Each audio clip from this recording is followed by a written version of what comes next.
A Rock Island woman faces several charges in connection with the death of a young boy. She was arrested on Friday. News 8's Joe McCoy spent the day at the courthouse looking at court records. He joins us in studio tonight. Joe, what can you tell us about the case? John, 37-year-old Sushi Staples lived on the 1700 block of 20.5 Avenue in Rock Island.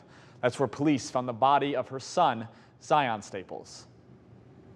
10-year-old Zion Staples found dead in a garbage can in his mother's garage on Wednesday. A neighbor in disbelief. I've lost sleep over it, and I've prayed a lot. According to court documents, Zion had been dead at the Rock Island home since December. It's unbelievable that that could be across the street, and that something like that could have happened to a little boy. Deb lived across the street. She did not want to be on camera. I have to believe that she has done some extra measures to cover up that smell. Otherwise, nobody could have stood that.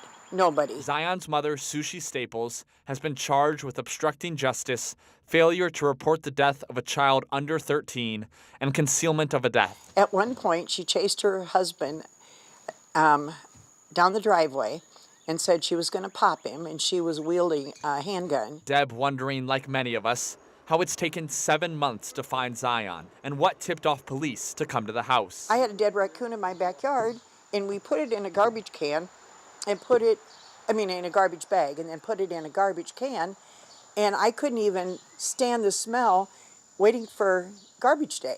So I can't imagine that with the wind directions that nobody would smell that. And where was the school, and where was his family?